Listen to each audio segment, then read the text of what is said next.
What's up, YouTube? Welcome back to the Crypto Kindness channel. My name is Jeff. Today, I'm sitting here with the Titan Farms founder, Jake Sharpe. We're also going to be talking about Titan X. We're going to be talking about liquidity. We're going to be talking about 12.5 trillion, the magic number, which might actually not be the magic number. And we're talking about everything pertaining to the Titan X ecosystem. Jake, welcome back to the stream. How are you? Good. So one thing I want to clear up, because a lot of people have thought this, I didn't create Titan Farms. Eric and his team did. I just marketed it because it's so big for the ecosystem. Gotcha. Okay, so Eric, the founder of Dragon X, created Titan Farms, and you are just the marketing face behind it. Yeah, I mean, I'm the marketing phase of the community basically at this point. Well, of course, Anything that's good for Titan X, I'm marketing it. Hell yeah. including the farmer. Yep. So let's take a look. I mean, we're just going to jump right in. I don't want to waste any time this morning. We're looking at the Titan Farms right here. I mean, I've got a lot of stuff that I like about this. My question to you straight away is it going as you had thought it would go? Ooh, nah, it's going way better because the Okay. initial price that was set for Tink. So we had a couple game theory elements that we were thinking about. One was the Titan X Tink farm eating up a bunch of Tink supply, which is the case. So what happens with these farming tokens is the buy and burn has not been enabled yet. So the buy volume will come in later once there's a supply base. So one Tink releases every second. So 12 per block, because every block has 12 seconds. Okay. And then it gets distributed evenly to farmers or liquidity providers in the farm. So a supply base should form around 2 weeks-ish after launch, where the amount of Tink that comes out every day is negligible. It's not like a hyperinflation event, and then it becomes way more manageable. So you might have a way more stable price floor. And then knowing our community, I wouldn't be surprised if some absolute psycho builds something on Tink and just throws another wrench in the thing. Because Tink is burning now. Tink is going to have a buy and burn that is enabled. It's already collecting fees if you go to the burn tab on Titan Farms. You can see, so there's two big burners. Yeah, buy and burn Tink with Titan X and buy and burn Tink with Wrapped Ethereum. So on the Titan X pair alone, there's 30 grand for a buy volume, and on the Ethereum pair is 5,000. And then the other thing that people don't realize about farms, which is super bullish for the ecosystem, is if you look at the 4 other cards that are not Titan X and Wrapped Ethereum, you have Dragon X, Hydra, Hyper, Tink. So the fees you see in there, that is burned forever. It's 100% burn. Nice. So like on Dragon X, for example, farms has already burned $13,000 worth of Dragon X. This is like another angle people have not thought about. No, I thought about it. Trust me. Yeah, because I was looking at it, I'm like, damn, that's damn cool. is right. So, tell me more about this burn. Now, I see that the Dragon X balance is 13,000. The Tink with Titan X is 30,000. I was paying attention to this the other day, and it appeared as though these buy and burns turned on at about 10K. So last night when I went to bed, this was around 8,000. It's 13,000 now, and it's been not turned on yet. That one hasn't been turned on yet. So when are these getting turned on?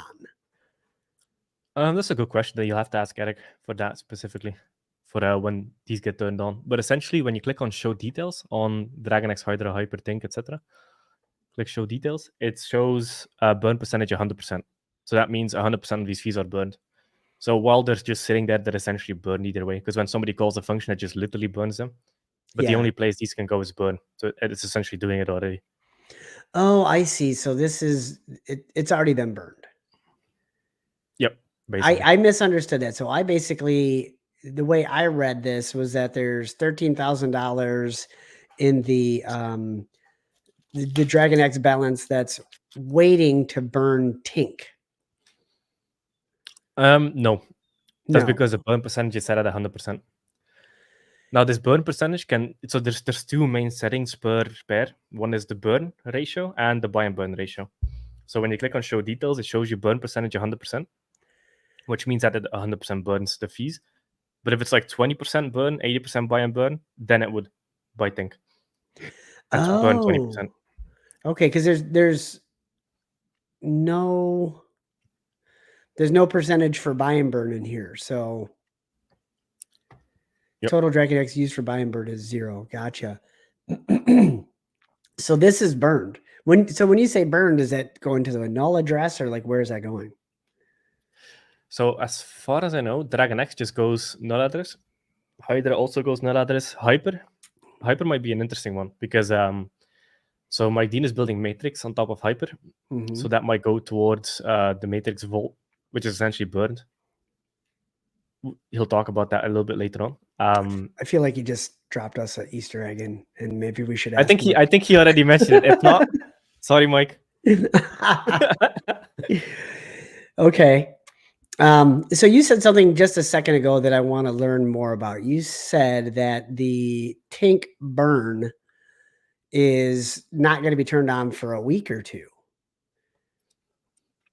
Yes, because you want to have supply base before you start buying and burning the price. Because right now it's sustaining itself extremely well. When you look at the APRs, just with the Titan X Think farm alone, and the fees getting burned, that's enough to just sustain it.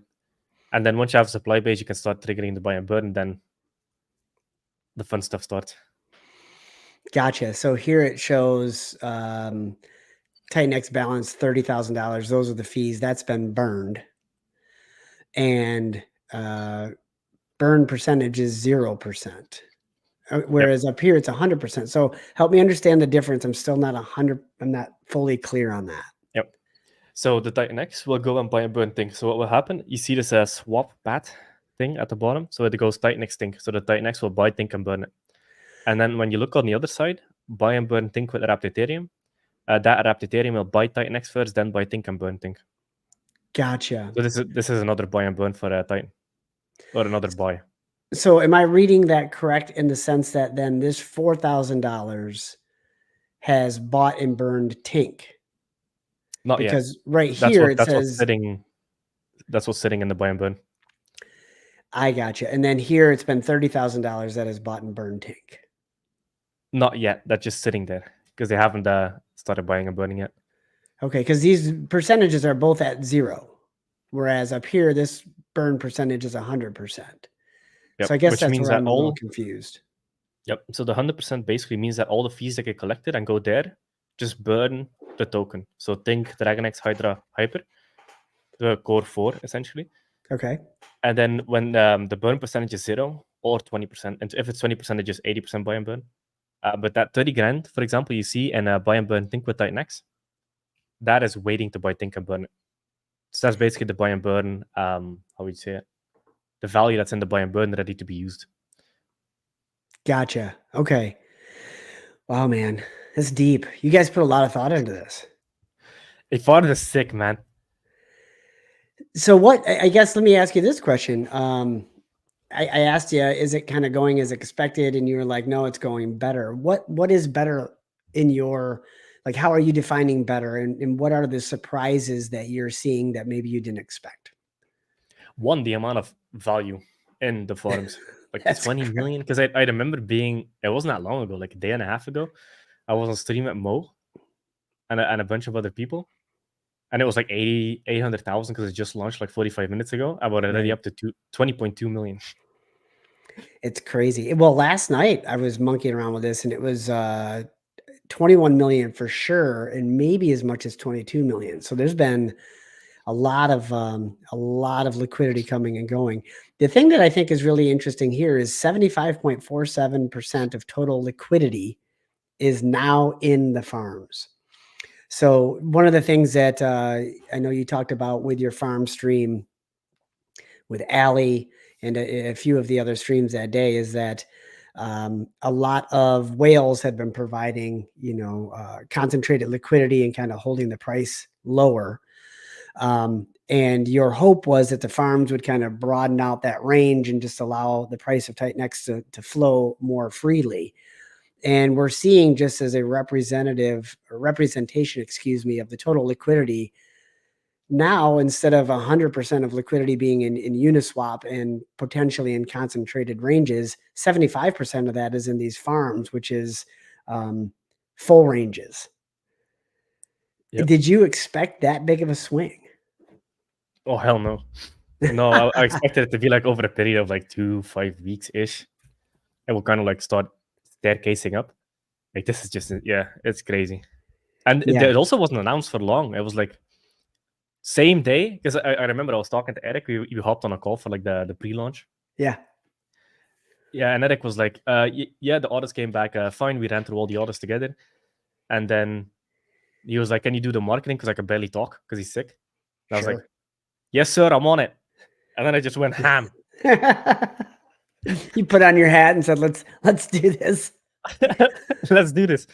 And yeah, so from announcement to live was 8 hours. So that's the window people had to learn about farms on launch day. So that's insane. Like it wasn't like a month lead up, 3-month lead up, or whatever. Just 8 hours, hit the ground running, and now we're here. That was pretty amazing. I do see a comment that came in that I kind of want to just point out, although of course, as soon as I say that, I can't find it. So whatever. Oh, here it goes. 20 million, bro. I'm hoping those auditors dotted their I's and crossed the T's. I mean, that's a lot of Yes. money coming in. Yep. So yeah, that was one thing I was like scared shitless of. I But bet. they did great audits, and I read through all the audits. And the last auditor, Bashov is his name. He's one of the most expensive, well-known auditors in the space, and he has him and his team have audited some of the biggest dexes and farms on crypto. So you wanted to have that like extremely high caliber, expensive team to look at something like this. Mm-hmm. Yeah, because if this goes wrong, it's bad. Right. But we ran through the audits, and there were no big issues. It was all there was one high with the buy and burns, but that was by design because there is a fallback. So do we want to get technical here? So you have when the buy and burn triggers, I use the TWAP, the time weighted average price of the pool, so I can't get a V attacked. And then there's a fallback in case there's no TWAP enabled on the V3 pair. Okay. And that was one of the highs in the audit, but that's by design because we have a kappa swap to protect it, like the Titan X V2. So you'll see that in all the audits. That's just if you run wild and there's no cap, it can get MEV attacked. Right. But that's not the case because we put a cap on the amount of value per swap. That's incredible. Well, I mean, that was very well thought out. So the one thing that I'll say kind of surprised me. I mean, it did and it didn't. I'm going to go to the charts here, but I was a little surprised to see. I mean, timeout. Look at this crazy bull flag that Volt is printing. That looks pretty sick. Somewhat reminiscent of the Dragon X early days.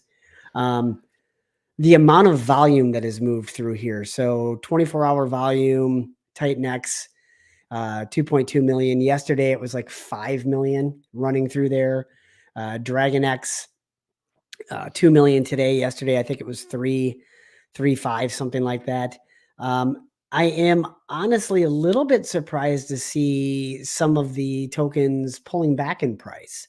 Especially Dragon X. It's like, why on earth are people selling this? Did they forget about Hyper? Did they forget about, or not Hyper, excuse me, Hydra? Did they forget about the other things that are being built on top of Dragon X? We got Awesome X and so much more. Never mind the fact that the farms is just burning more Dragon X. That's one thing we'll get into. Does this surprise you? Yes and no. The severity of the pullback on Dragon X in specific, I didn't expect that. But general kind of revaluing and repooling of liquidity in across the ecosystem with the farms, that was kind of expected. Now, the crazy thing with Dragon X is this was heavily needed because a lot of the supply was locked up in the top 100. Sure. Now, a lot of these guys are exiting, entering farms, etc., which means that it's way more fairly distributed now because Dragon X had a massive run up. So honestly, I was just waiting on when is this thing going to correct a little bit so the chart can look healthy. Yeah, because it was like the higher up it went, I was like, this is a fucking insane chart. It has to have a correction at some point. There's no way. Yep. So And we're seeing that now. It'll be interesting to see if it comes back all the way to this support line. But it's holding pretty good in this range, especially relative to the ratio with Titan X. Titan X, I like what it's doing right here. Well, we'll see a couple more days what that looks like, if that's going to give us a bull flag or a pennant. Titan X is underrated, man. If you want to talk about the hyperinflation. All right. Well, let's stay focused real quick on the farms. Yes. I want to point out a few more things, ask a few more questions. I don't have any active farms under my YouTube account, But two things that I really like that I would like to just point out to the crowd. First of all, the My Farms Only button. Super simple, but what a great idea. So instead of having to come on here and like scroll down and do all this type of stuff, if you've got, let's say, just a Titan X Dragon X pair or a Tink Titan X pair, you click this My Farms Only, and it will only show your 2 farms. So user interface, awesome. You guys nailed it with the user interface. Harvest All button, really like this, especially if you have multiple different farms. Instead of having to individually click individual gas fees, all this type of stuff, you can just collect your Tink in one click of a button. Boom, and it'll collect them from, whatever. If you got 3 farms, 5 farms, just boom, done. That was well thought out. So compliments to you on that. And then, of course, the last but not least, the calculators got added, which love the calculators. Walk me through these calculators. Tell me, like, what is good, what is cautionary, because I know we always got to be cautionary when we're talking about APRs and stuff like that. So help the people understand the calculator a little better. So there's 2 main numbers. So you have APR, which is annual percentage rate, and then you have APY, which is annual percentage yield. There's a massive difference in between the two. So APR is essentially just the amount of yield you earn in dollar value based on the liquidity position. So if it's like 100% APR, you provide 30 grand in liquidity, that's 30 grand a year. But then APY assumes compounding. So as you can see here, you have compounding frequency on the left. Yep. So you have non-daily, weekly, monthly. So if it's daily, that means you take your farming rewards, you sell them into the tokens that you want to have in the farm, and you compound back in to increase your position. So if you can do that daily, weekly, monthly, that is APY. And the difference between those two is astronomical because it assumes 100% compounding of the position. Well, look at this. $100 compounded daily after the end of the year would be more than the national debt. Yeah. Obviously, I think it still needs to find its base. More liquidity needs to come in, evenly distributed. A little bit. But this is assuming like a great example is like if you do a 7-day on $100, if you're compounding daily, which the other thing that's I think important for people to understand, because I've had this question a lot, is they're like, oh, so I can just take my Tink and add it back to the pool and then I'll be compounding. Yes, but there's an extra step. There is no single-sided with this farm. So if I'm compounding it, let's say I earn 20 Tink, I have to pair that with 20 Tink worth of Titan X. So compounding means you're still adding more Titan X to that bag. That is correct. Am I correct? Yep, correct. Yeah, because you have to provide both sides because it's full range. Okay, so when you're compounding, if you've made $300, let's call it, you're going to need to add $300 of Titan X to that top off in order to get that. So that's one thing I want to make sure people understand. The next thing is, do you see a value in compounding daily or letting it build up a little while and maybe doing it weekly? Just from a strategy standpoint, obviously, nothing we say in this stream is financial advice. We're lucky if it all works, and it could nuke to zero, right? Is that what we say? I love Those that. are the disclaimers. Those are the disclaimers. Nothing is financial advice, guys. Never play with more money than you can afford to lose. This is a casino and you are gambling. So that being said, talk to me about the strategy of like daily versus weekly compounding. It also depends on your position size. That's a big one because you have Great to answer. account for gas fees. So the smaller your position, the longer you're compounding. So for example, if you have a small position, it's better to do it every 3 days or 7 days instead of every day. But then as you go up in position, you obviously earn a bigger percentage of the farm because you're also putting more at risk essentially and you're providing more liquidity. So then you can actually do it daily. You can even do it every half day or whatever. Because then the gas fees are negligible. So the smaller the position, the longer your compounding cycle, the bigger the position you can actually do daily, because then the gas fees are only like 2-3% of the compound or whatever. But if you're smaller, it might be like 40-50%. So then you're better off waiting 3 days. And then it's like, okay, gas fees are 5% instead of 30%. Yeah. That's great info. Also, for those that are listening, pay attention to gas fees, because if you make $100 but you spend 30 on a fee, you really have just eaten into your profit. As much as FOMO is a thing and we all get super excited and we're watching the price of Tink go up and down and fluctuating 50%, you're like, oh, I want to sell now. It's at an all-time high. Just be patient. Wait until late evening hours, early morning hours, EST. And like last night, I just waited all day. It was freaking killing me, but I was patient. And I think I was able to make some of my moves at like 7-8 Gwei. So it was inconsequential to the yield that I made. So just be patient, y'all. Because I've had so many people like, ah, oh, dang it, I've made this much money, but I spent half of it in fees. And it's like, dude, just chill out. Just be patient. Right? Yeah, the other thing with farms is like this is going to be here literally forever. So there's no rush. Exactly. No rush. Okay. Anything else you want to talk about on the ROI calculator? Nah, that's it. It's just the difference between APR and APY. Okay. APY assumes compounding. APR is just flat. Gotcha. Now you are saying the difference between the two, but I actually don't see anywhere on this particular calculator where it shows APR and or APY. So APR is what you see on the dashboard, and then Right once here. you click the calculator, it's APY. Okay, so great. And if you do none on the compounding frequency, I think it's APR as well. Okay. Perhaps I would add the idea to put that in here somewhere. This is APY, not APR, however you would want to word it so people understand. I don't think people care. They just look at the number and they're like, woohoo! The other thing that's important to know, just as a friendly reminder to those that are playing this game, if you're playing this game, this number, the APR, fluctuates wildly. Because the price of Tink is currently fluctuating wildly. Like it's $9.44. Last night when I went to bed, it was $17 and the APR was like 30,000. So when you're playing these calculator games, understand that the variability in the number that it shows down here could be as much as 100%. So don't go, contacting Forbes for your interview yet, as Ben Collin would say. And just behave responsibly and don't let FOMO get the better of you. So let's talk about real quick the Tink Titan X pool. This one has really surprised me. When I entered the pool, it was like 100 grand, and now it's 1.7 million. Yep. That says a lot to me, but what I'm curious to know is what type of like message is that sent to you? Well, it is relatively expected because when you think about the Titan X Tink farm, it has one of the highest weightings in the farm. It's a supply sink. It reinforces the protocol because there's more liquidity, so the price stays steadier over time. And especially once you build a supply base, it's hard to push it down. But then the other part of it is there's zero competition in that pool because nobody had Tink. Everybody has to create it through farms or buy it off market. That's the only way to get Tink. So it's the highest APR because there's the least competition.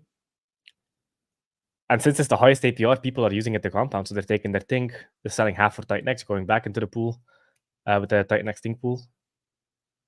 It's very interesting to watch. Yep. Which I absolutely love because as they're selling Titan X into the Tink pool, they're just feeding the burn. It's like also, yep. It's compounding on steroids. It's so awesome. Man, I love it. So the one thing it says to me that I think just kind of more instead of numbers or anything like that, it tells me that people trust what I should say, what Eric and what you are building and marketing. Because, usually we see just dump fest with LP tokens and I should say farm tokens.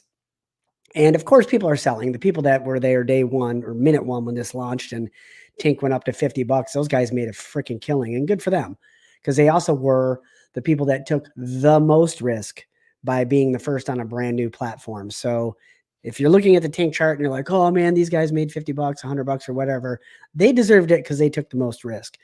But looking at it now, just seeing this number continuously increasing is a indication of community trust to me that you guys have proven yourselves over and over again that these protocols are friggin' watertight and pretty damn amazing. So hats off to you guys. Also, UI is sick, super user friendly, easy to understand, intuitive. Obviously, people will have little questions here and there. I have to tell on myself for one mistake I made that once I figured it out, I just laughed at. But when I was making my first ETH Titan X pair, I clicked kept hitting the button. I could not figure what was going on when I was doing all this thing.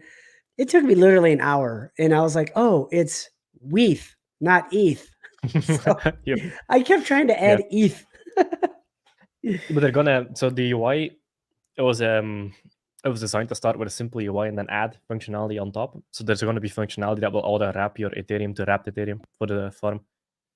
It's going to do that for you, but that's Oh, for that'll a be little bit later nice. on. That'll be really nice. So I'm going to real quick throw this out to questions to the chat. I'm going to go looking through a few questions. First, one person did ask, is there a white paper for farms? Yes, if you go to the bottom of the page, it says docs somewhere. White paper right There, white there. paper. Yep. It's interesting to me that there's a white paper for a farm. I mean, it's not like a protocol of itself, but I love the fact that you did that because that just explains how the pools are going to work, the buy and burns, and all that type of stuff. So I also mean, this just farm is sick, dude. Like this is, it's not just your average farming token. yeah, no, Yeah, I so would there's agree a with you. lot of like the UI is simple. Like I think our community is absolutely amazing at making UI simple, and then having the magic happen in the background and not overwhelm the user, because there's a lot of magic in the background of forums. Yeah. The swap paths, the buy and burn, the burn ratios, etc. There's a lot. Well, there is a lot, there's beauty in simplicity, and making things simple makes it a lot more user friendly. So the UI is a representation of the simplicity of what you guys did, but that is in no means reflective of the complexity that exists behind the scenes. So one of the things that I think all of the devs in the Titanx ecosystem have done well is create things that are relatively easy to understand and explain, even though they're rather complex. And that, I think, speaks to why there's been such a wide adoption, is because it's not gigabrain, DeFi talk that people can't understand. It's made easy enough for people to understand. And this Farms UI is very reflective of that. So 2 questions coming in. Is there any way to know around what percentage the APR will stabilize? Nah, there's a lot of factors that determine that. So you have the think price, obviously. Then the other one you have is your percentage of the farms, how much liquidity is in the farms, because everybody gets fair distribution based on their percentage of all the farms. So we'll have to see where that stabilizes out. I would guess after 2 weeks, it would be a relatively good indication of what it looks like long term. Because then you have a good enough supply base where the amount of supply that comes out every day for farms is not a big supply inflation. Because when you go from 1 to 100, that's 100x the supply. If you go from 100 to 1,000, that's 10x the supply. If you go from 1,000 to 2,000, that's only 100%. And then once you hit like 10,000 to 11,000, it's only 10%. And then 100,000 to 100,001, so 101,000 is only 1%. So like it builds a supply base over time. Yeah. And then the liquidity pool is so thick around those regions. Yeah, I would guess like 2 weeks you'll see what long term looks like. And even if it's just 120%. So here's the crazy thing. I posted this on Twitter. I had this realization. Titan Farms allows you to earn yield on hyper-deflationary assets. You know how fucking insane that is? Oh my God. Yeah. I also know That's insane. I'll bring up something here in a minute that I kind of had a realization on as well. But yeah, earning yield on a hyper deflationary asset is incredible. Like, not a lot of people earning yield on Bitcoin. How would you do that without having an incredibly high risk level? Yep. And yeah, exactly. Another thing that's pretty cool is we've got 560 people listening right now. This is the most people actively listening to a stream that you and I have done, even back when Titanx was launching. So that also is an indication of people are pretty freaking pumped about what's going on right now. It's awesome. So thank you for being here. 560 people. If you haven't already done so, Titanx rule of 100, like, share, comment. The more you engage, the more people show up. The more people show up, the more the likelihood that these numbers do things that you want them to do. Rule of 100. Let's do it. Smash the likes, shares on X, and let's get the comments rolling. Thank you. So another observation that I made that I'd love to talk to you about is a transition from, so when all of the fees were were basically going to the individuals through Uniswap liquidity pairing. Those fees, whatever they were paid out in, so let's just use the Dragon X Hydra. So the person that's providing that LP in Uniswap, their fees are getting earned as Dragon X and Hydra. And if they want to do something else with it, they have to sell it. So LP fees tend to be sell pressure. And what you guys have done in a massively brilliant way is you turned the LP fees that were getting paid out anyway, they're getting paid out. You turned that from sell pressure to buy pressure in the flip of a switch, which And burn pressure. is freaking amazing. So all this sell pressure. So you said something at the beginning of your stream with Allie Kane that I was like, whoa, I need to know more about that. You said that based on the historic LP fees for all of these pairs, it should generate enough revenue to burn all of the tink that is provided in the first year. Yes, and that was based on the initial price. So the initial price for Tink was, well, the pool ratio that I started at was every one Tink was 100,000 Titanx. So that was the assumption. Okay, and So what as it was the goes math higher, on it's less. that? If the ecosystem maintained the same volume as before farms, the buy and burn pressure on Tink should burn, if this is assuming all the stable price of one Tink is 100,000 Titanx, it would buy and burn more Tink dollar value than whatever exists. So that's a lot to wrap your head around. But the thing that you said is absolutely amazing. Like now the liquidity is owned by the farms. It's still V3, like it's Uniswap in the background, which is why you can see it on text screens, etc. So it's still actual real liquidity. But then now instead of LP fees being potential sell pressure, LP fees just help the machine. So Yeah. everything is owned by the machine at this point, and it only goes one direction. It helps the ecosystem. That's it. There's no malicious machines. I've never seen anything like that. So in literally the flip of a switch, you turned 75% of the liquidity from, or I should say 75% of the liquidity fees that were being earned from sell pressure into buy pressure, and buy pressure also correlating to burn. That's insane. That's 20 fees being made on $20 million of LP. Dude, if you're listening to this right now and you don't understand the power of that, man, I'm telling you what, I've been smiling a lot lately. I'll just tell you that much. So, a little bit more about the buying and burning of Tink. I know a lot of people have said like, well, why isn't that happening yet? And when is the Tink burn going to go? Because of course they all want to see the Tink price go up, and I do too. Do you know if there's metrics? I asked the question, you said it's kind of up to Eric, but what type of metrics are you looking for, or do you think he's looking for before that gets rolling? Primarily supply base on Tink. Okay, so you want So the I would supply guess to be that's larger. around. Yep, exactly. More supply in existence, and then the price is more real. So then the buy and burn has an actual impact. Gotcha. Okay. Well, I mean, if I we're mean, doing the thing with Tink is also like with $1.6 million of liquidity, it's a pretty damn real price there.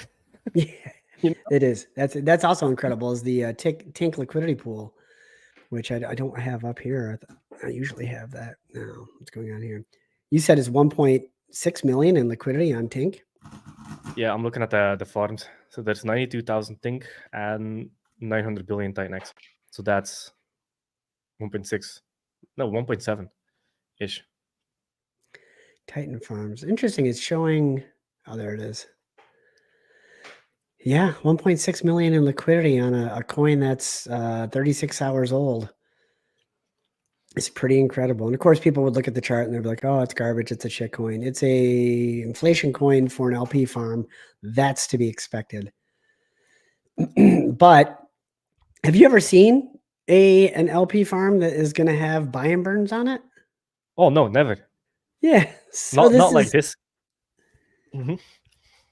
This is uncharted waters. This is pretty cool. I brought it up the other day. I'm not going to do it now because it took me too long, but I did the what the chart looked like for ink on Pulsex farms, and it kind of chopped sideways, went up, went down, and then there was one catalyst, which was when Richard Hart actually added the ink Pulse and the ink Pulsex pairs, and that's when it went from like $2 to $100 in price. And so, just drawing correlations. This is a hypothesis by Crypto Kindness. That maybe, just maybe, when a large buy and burn gets turned on, we could see some positive price appreciation for Tink, because that would be a catalyst. So don't have any idea how much capital would be there to buy and burn. Lots of stuff going on there, but that's what I'm paying attention to. I mean, okay, so here's something crazy. So Farms has been out for, let's see. So when was it deployed? October 8th. So it's been out for roughly 1.5 days, and there's already 30 grand of buy pressure. And the liquidity was still forming. So that's like fees on 1 million liquidity, 2 million liquidity, 3 million liquidity. If you fast forward that could be like $1 million a month in buy pressure. On a coin that only has 31,536,000 per year. So this is at 1 second, every 1 second a Tink is released. So this is how many seconds are in a year. So this is the total supply of Tink at the end of this year. It is going to be the lowest supply, I believe. Yeah, the lowest supply period of any coin in the Titanx ecosystem that's going to have continuous buy and burn pressure. What? And it's tied to all of this liquidity pairing. Its main liquidity pool is tied with Titanx, which we believe, and we're going to get into that very shortly here, is going to have some pretty significant scarcity coming up, with some pretty significant supply demand. Oh man, here we go. Get myself too excited again. Got to sit up. This question just came in. What are the risks of using farms? 2 risks is protocol risk, which is this interface. This protocol's only been around for 2 days. I'll say something that Jake probably won't say, which is, yes, it's been audited. Yes, it's been tested. Yes, all this type of stuff, but it's still a relatively new protocol, and there could be a bug. So I don't expect that to happen. There's $20 million here from people that also don't expect that to happen, but the reality is that is a risk. The next risk is what's called impermanent loss, which is if you provide two coins in here, let's say Titanx ETH, and you put in an equal amount, call it 100 of each, which that's not the ratio. This is just an example. And the price of Titanx moons, you will be left with ETH, not Titanx. So you'll essentially be selling your Titanx, and then you'll be left with a bag of ETH, whereas the price of Titanx is now a lot higher and you don't have any. That's the short description of impermanent loss. There was one more. Do you have anything else to add to that? Now, the main risk with farms is, like you said, impermanent loss and smart contract risk. Yes, smart contract. That exists on every farm. So make sure you factor in the risk. Only do a percentage of your portfolio, etc., like the advice everybody else gives, and that's it. It's primarily smart contract risk and impermanent loss. Now, because these farms are full range, the risk of impermanent loss, like something absolutely insane, needs to happen, like 10x, 50x price move, where you're like, holy shit, what's my Titanx? It's not going to happen on a 50% move, because then it's just like it shifts a little bit since it's full range. Yeah. But like you'll way outpace that just with the fees you're earning. Thank you. This question came in. What are the requirements to add more protocols? Will there be auto compounding buttons? Maybe, yeah. Like the UI was launched bare minimum everything it needed for launch, because they wanted to get it out on 8th of October, because 1, numerology, and 2, numerology. That's basically it. Yeah, so they were pushing against it. Like the reason there was no lead up to it is because if the second audit had massive issues found, or like at least like one issue where we're like, oh, we didn't see that one coming, then there was going to be a third audit and it was going to get delayed.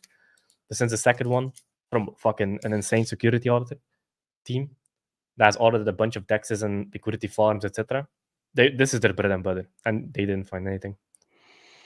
That's awesome. That was of concern. The only thing they found was something that was by design with the capper swap on the buy and burns. Sure. And what the other question is like, what is the requirement to add more protocols? When do we see Inferno or AwesomeX or any of that other type of stuff? Or do we see those things? Well, it is a way off. So it needs to be something that is heavily adopted, has enough volume, has enough users, so that whatever fees it generates for the platform is worth the weight it gives for think commissions. So everything in the farm needs to carry its weight to stay on the farm because it Gotcha. feeds think. So you cannot add a low volume, low adoption, low community adoption pair because it would create a small negative flywheel on whatever think is emitted for that farm. But there's Gotcha. definitely there's a lot of ideas for stuff to add in the future. This is Well, just that the makes start. sense. There's only so much tink being produced, so you want to give it to the highest producers. 100%. Yeah, you Yep. don't want an anchor. Which is why Volt is in there. I was going to say that's kind of an indication of what the community thinks that Volt might do. So read between the lines, people. I believe I showed the Volt chart here a second ago. That was Man, pretty. That's Volt is insane. a monster. When you pull God back damn. and look at this, it's like, wonder what's going to happen. It's like, Yeah, but this is also like one thing I like a lot about Volt is Steve, the guy that came up with yeah, Volt. Steve's awesome. He's kind of like an underdog. He didn't stream much. People kind of knew his name, didn't really know him. He wasn't popular. He had less than like 1,000 followers on Twitter, and then he comes out with a build on Titan X protocol and just takes over. That's the perfect proof of meritocracy at its finest. Build It's something so good and cool. the people will come. Yep, exactly. And the Volt is a perfect example of that. So this is insane. I just realized this looking at this. The market cap is 7.8 million and the liquidity is 7.5. Yeah, so I think Dextool doesn't show it correctly. So when you look at the stats, Okay. so right now there's 756 million liquid Volt. That's I look at circulating Oh, supply whoops, for market sorry. cap. That's roughly We're 14 million. So 14 million market cap. Oh, I see. So you're looking at total market cap, which okay, that makes sense. But still, to have a liquidity pool that's roughly half of the total market cap is pretty impressive. I'd love to see how much of that is downside liquidity. I could look that up on Dex Screener, but I don't feel like taking the time. It's 3.8 million Titan X side and 3.7 million Volt. Oh, so 50-50. That's Roughly, impressive yep. because usually when you're looking at these smaller cap meme coins, it'll look like it has a bunch of liquidity, but 90 to 95% of the liquidity will be in the meme coin itself. So there's not any value to leave into if you wanted to. So the fact that half of the liquidity on this is Titan X is impressive. That says a lot.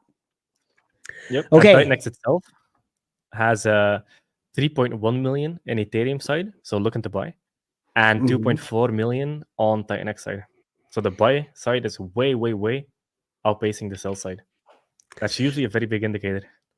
Yeah, and for those, just in case somebody in here doesn't know how to come up with that information, if you go to Dex Screener, it might be available in Dex Tools. I just don't know how to find it. But in Dex Screener, it's super easy to find. So here's the example of Volt. Over here on the right, if you scroll down just a tick, it shows the contracts for the pair, for the individual tokens. And then right here, it shows pooled Volt, 3.7 million, pooled Titan X, 3.8 million. So that shows how much of each side is in the pair. And whether it's Titan X ecosystem, any crypto you're ever looking at, you want to know exactly what is where. So this is kind of just a general know this type of statement because that'll help you stay a little bit safer in decision making. Yeah, because the thing that you said, I think we need to harp on that a little bit. So you have a lot of these meme coins, etc., and they're like, yeah, we have $5 million of liquidity, and then you look on Dex Screener, and it's $200,000 of Ethereum and 4.8 million in sell pressure.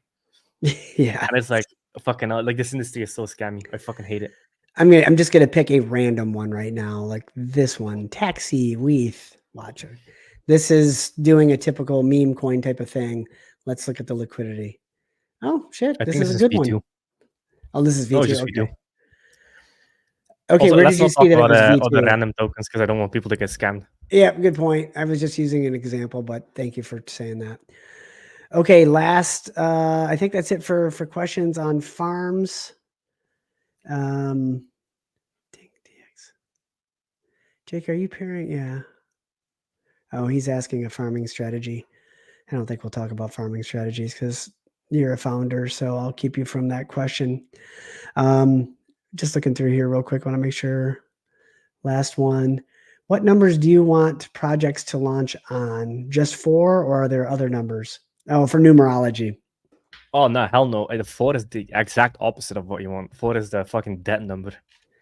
If you launch on a 4, you'll have a lot of issues. And man, I have some because I'm doing a lot of numerology work on chains for X28 because I only want X28 to be on positive numerology chains because I believe in stuff heavy. And I think I won't even say the name because people are going to start attacking me. But there's some fucking devil satanic numerology on a very popular chain. Oh, And really? oh yeah, I'll send it to you in private. It's fucking scary. It's scary shit. Seriously. You seem to be very, I'll say, convinced, but you believe in this. You believe in numerology, and 4 is you don't want that because it's a debt numerology. I get it. I am debt adverse myself, so I will avoid 4s for the rest of my life. Yeah, 4 is also the number of law and order. So have you noticed how CZ, for example, always used to rep 4 and then he spent 4 months in jail? Wait, There's a what? lot of Say that things. Yeah, yeah. again.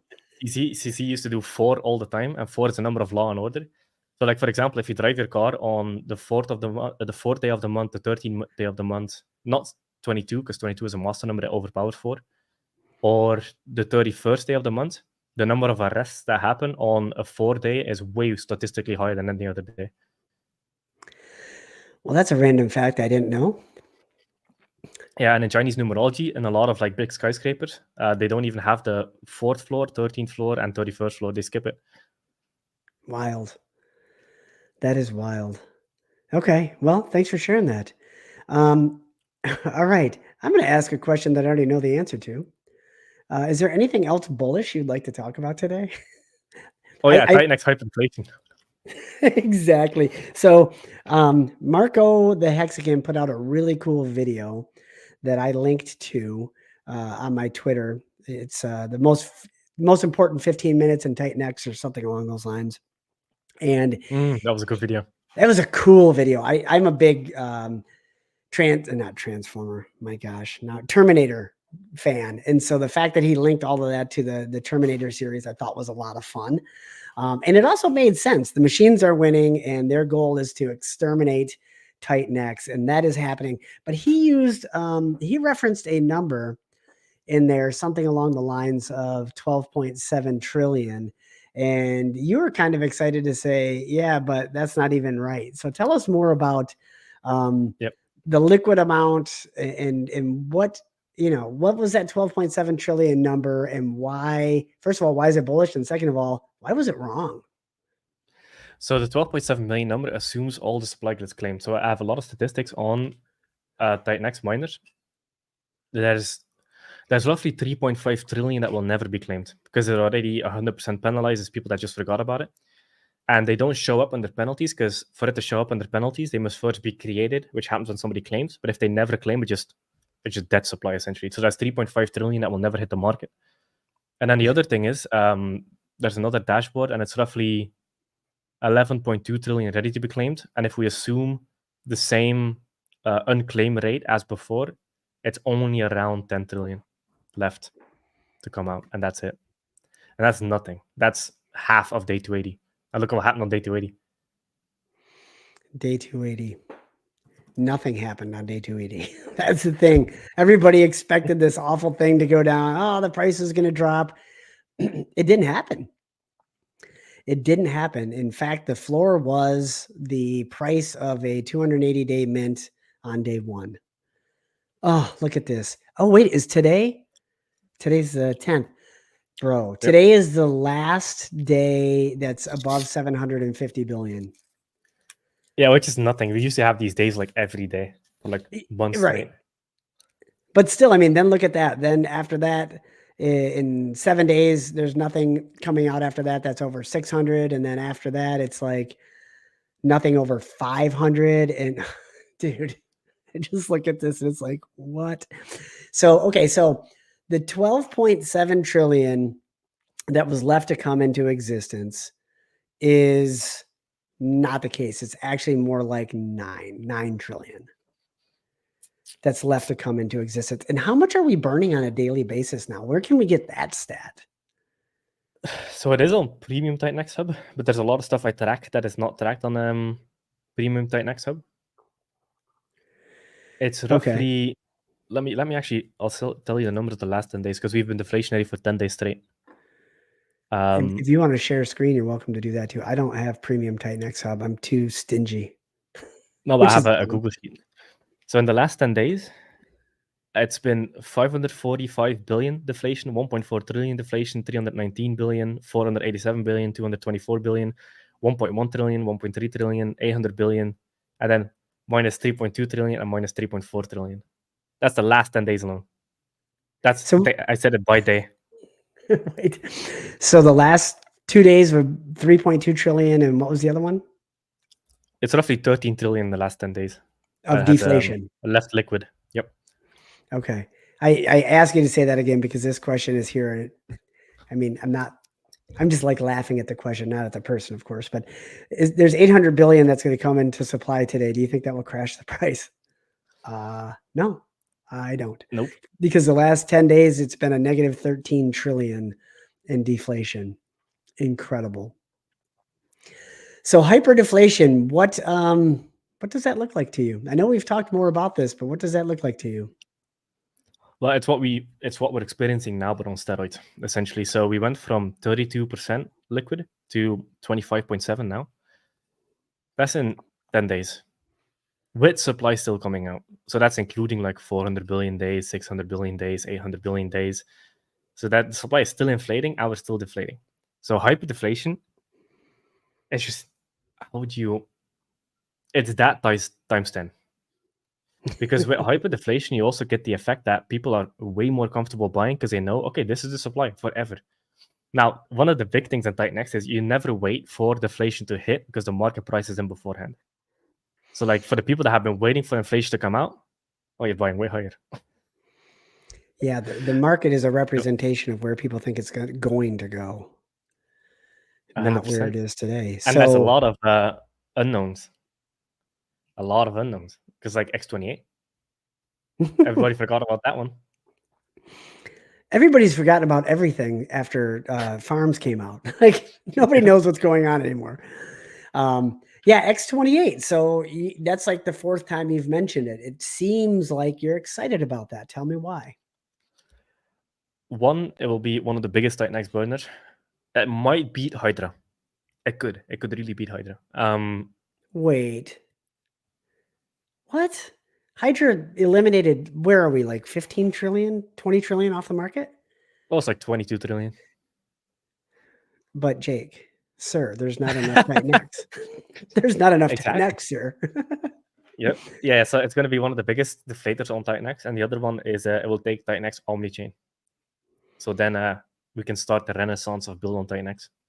Everywhere else. Like it's not renaissance enough. Yep. Oh, I didn't even think about that. Yeah, I thought, wow, okay, that's a whole nother. So then people can build on Titan X using a lower gas fee chain. So if somebody wanted to build on Titan X on base or ZK Sync Era or any of these, it doesn't matter, all of them. Are you going to be doing things, let's say only EVM, or will you also do Solana? Probably start EVM, but I think we can get it on Solana, but we need to rewrite the contract for Rust. But it'll start everything EVM. And I also need to look into Solana numerology. If it's not good numerology, I'm not going there. Oh, so I don't know yet. It might just be fine. Okay, so if we see that there is not a chain included in X28, we could maybe make an assumption that there's bad numerology linked with that. Yes, because the numerology in Titan X, it's like, how would you describe it? It's like a bright star in a sea of darkness. Like the numerology has done a lot of work on Titan X. Like a lot. Did you research the numerology of ETH before you built on it? No, I didn't. I should have. Uh-oh. Yeah, I only in the last. So recently, I started learning about. Well, recently, like the last couple of months, there's numerology that goes into every aspect of your life. The car you drive, the city you live in, the country you live in, all of these have zodiac signs attached to them based on the founding year of the brand that you're driving, living in, the country you're in, etc. And if you're in enemy year countries or enemy year cities or enemy year cars, the rate of accidents goes up way more. Your life starts taking downturns and unexpected, like reverse miracles, basically. So I've been starting to look a lot into the founding years of things and just optimizing everything around that, which is why I've been starting to look into numerology of chains. Wow. That's interesting. I've got enough to worry about in my life. I don't think I'm going to start worrying about the numerology of where my house is. I just got to get my kids to pass math, man. I mean, come on. Okay, so X28, you think has what it takes. I mean, I should say you are estimating that it could burn more than Hydra. What is the, I guess, what's the carrot at the end of the string for people to participate in X28? Auctions. There's going to be auctions. So with auctions, people are forced to participate because otherwise somebody makes a lot of money in a very short period of time. So like auctions are forced to close. I see what you did. Okay. Yep. So it's an auction system. And if people are sitting there watching it and they're like, well, wait a minute, there's only 1 billion Titan X in here. And if this guy wins, he's going to win $20,000, whatever. I'm just random numbers, and so then it becomes competitive. And there's a lot of competitive people in this, this little ecosystem. I love it. I think I'm in one of the mastermind groups with about 100 of them, and that'll be fun to watch. 100%. So will it be, so then X28 is, it's a token of its own. Its liquidity paired would be with Titan X, or would you be doing liquidity with something else? With Titan X. Yep. Okay. And then it's, I'm going to just assume that some crazy drunken whale might build on it in the future. Oh, you can assume that. I can assume that. Yep. Thank you for that smile, sir. I love it. So, okay. Well, I mean, I'm kind of out of questions. We're sitting at an hour. I'd like to keep these streams less than an hour. I'm going to throw it out to the community for just another minute or two to see if any questions come in. I got to point this out. We're at 815 people listening right now. That's incredible. That's pretty good. That's incredible. That's the most I've ever had on a live stream, and I certainly didn't expect it. So thank you, everybody, for being here.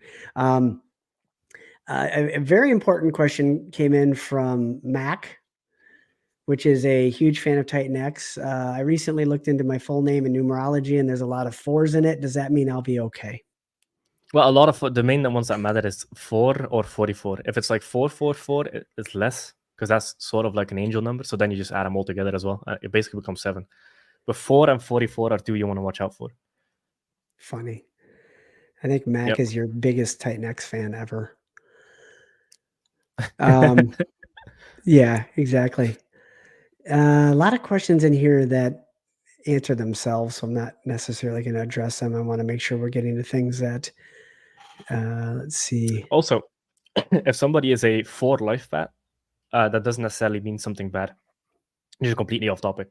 It doesn't mean something bad because a 4 is the number of law and order organizations, so they tend to be very structured people.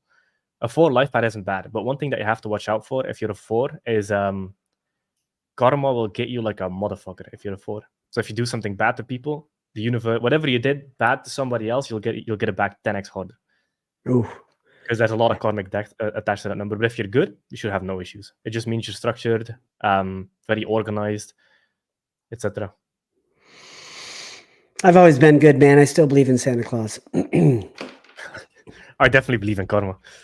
I believe in karma too. And Santa Claus is wearing a live lucky hat and has a beard. Sounds good. Nowadays. Well, is there anything else? Not a lot of questions pouring in. So is there anything else you want to point out before we go? I mean, we talked about the hyper deflation that's coming. We've got 1,000 things buying and burning all of the different tokens right now. Farms, I think Farms is going to be a sleeper on the buy and burn list. Like everybody thinks about, oh, okay, Hyper's got this big pool, or the Titan X V1, or Dragon X Day 369 coming up, or all this type of stuff. again, you turned all of the sell pressure into buy pressure. I think Titan Farms is going to be possibly one of the biggest burners in the future. Yes. Yeah, 100%. So just think about it. Like on Dragon X alone, has burned $13,000 in a day and a half. If you fast forward a month on that, Titan Yeah. Farms might just burn, how much is that? $500,000 Dragon X a month. Dollars. And that's not including Hydra. That's not including 369 payout. That's not including everything coming. Yeah, there's a Everything lot. else. Like a lot of this hyper deflationary supply, especially on Titan X, it's dead by 1,000 cuts. It's not this one monster you see coming off in the distance. It's just dead by 1,000 cuts every day, less and less and less and less and less and less and less and less until you're like, holy fuck. Because like I made this tweet. Like there's a lot of there's been a lot of whale cleansing that happened in the last week. Yeah, that's And awesome. so I made this tweet back when because Titan X is showing a lot of signs of early Ethereum, except that it's not an L1, it's L1 within an L1. But back in the early days of Ethereum, people were playing around with 10,000, 50,000, 1,000 Ethereum, like in small Yep. plays, like $10,000 here and there. Titan X is having the very same feeling right now. And I think one big thing that people should realize about Titan X is so Titan X is already deflationary, but once it goes hyper deflationary, people don't want Titan X, they need Titan X. There are two massively different things. They need it. They don't have a choice. You can't participate in anything if you don't have Titan X. So they need Titan X. They don't need to want it, they need it. And it's become scarcer every day. So there's a certain demand on Titan X. So what happens when supply of something keeps going down, dead by 1,000 cuts, and there's incessant need to get it. And then like the whales that are selling out now, on average, is selling out at a 2x. So imagine selling Ethereum at 60 cents.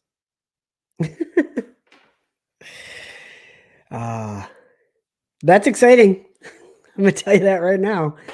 It's exciting, and it's like what you said is that it becomes a transition from a want to a need. If you want to participate in all these things, you need Titan X, and it's harder and harder and harder to get. And I like the analogy of death by 1,000 cuts because it seems simple enough. Like, oh, I'll just put a little here, I'll just put a little there, and early on, it was no big deal. Kind of like you said, early days of Ethereum was like, oh well, I'll burn 10 billion Titan X for Dragon X because I got a trillion of it coming out. I don't. I wish I did, but I've got so much more coming out, and I'll burn some for Helios, and I'll burn some for this, and I'll burn some. But now it's kind of like I don't have much left. Like I've given it all away, and yeah, sure, all the other protocols are doing well, but this one looks really good. Like I'm really excited for the Matrix with Mike Dean and a few of the others.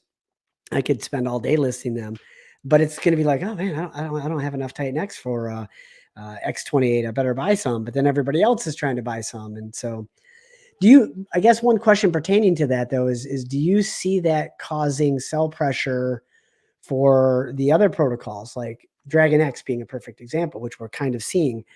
People are taking profits out of Dragon X because they want to either participate in farms, or we saw the initial kind of pullback in Dragon X when Volt was running.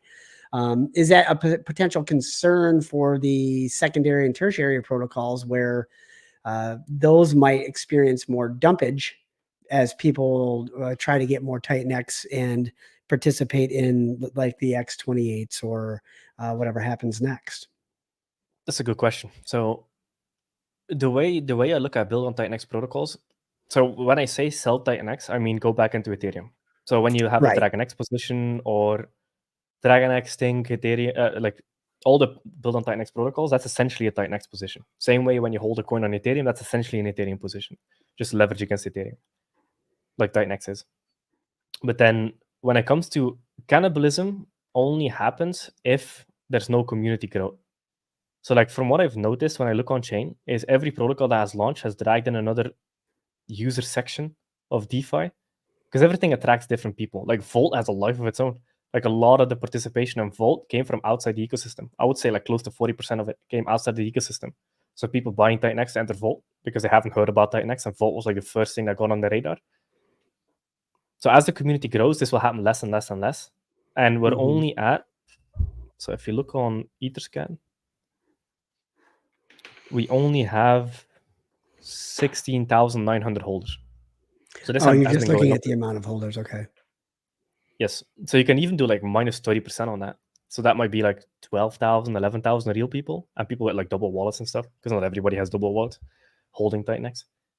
And also, like another interesting thing about Titanx holders is a lot of people, and I've noticed this a lot, is that a lot of people are only in build on Titanx protocols and they don't have any Titanx. So they don't show up as a holder. So the community is probably around 15,000, would be my guess. That makes There's sense. meme coins that have communities of 150,000. So like the potential upside when it comes to holder growth is pretty wild. Like this is early. Yeah. All right. Last question, then we're going to wrap it up. Can Titanx outperform all bot protocols built on Titanx? If they're deflationary and paired with Titanx and they follow the ethos, it's going to be hard, because the build on Titanx things are designed to outperform Titanx because they're leveraged against it.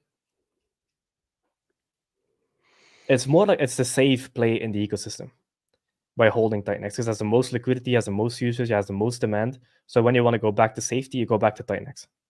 Essentially, it's kind of how it's designed. Like in Ethereum, if you want safety, you go back on Ethereum. Go back to Ethereum or stablecoins or whatever. In our ecosystem, it's Titanx is the flight back to safety if something happens. Got it. That makes sense. So you said you think it would be difficult because the others are basically just leverage on Titanx. So if Titanx is doing good, they're going to do numbers above, but Titanx is a safe hold in the ecosystem. Yeah, and Titanx is still moving fucking Yeah, crazy. yeah, exactly. I don't think exactly. So like Titanx versus Ethereum, from the bottom, it's up roughly. Let me actually pull. Yeah, since Ethereum has been going down and Titanx has still didn't give a fuck. It's 6x up against 6x up against Ethereum.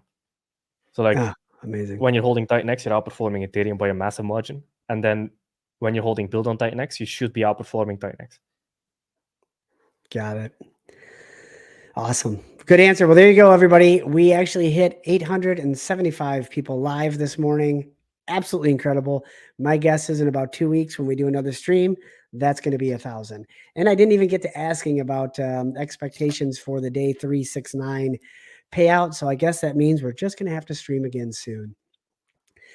Jake, thank you for being here. Everybody, thank you for tuning in. Share, like. The more we interact with all of these individual streams happening with Titanx, the more the hashtags, hopefully streamers are using the hashtags properly, are going to get boosted into the algorithm, and the more likely it is that we receive numbers that you're hoping for. So with that, everybody, have a wonderful day. Thank you for being here.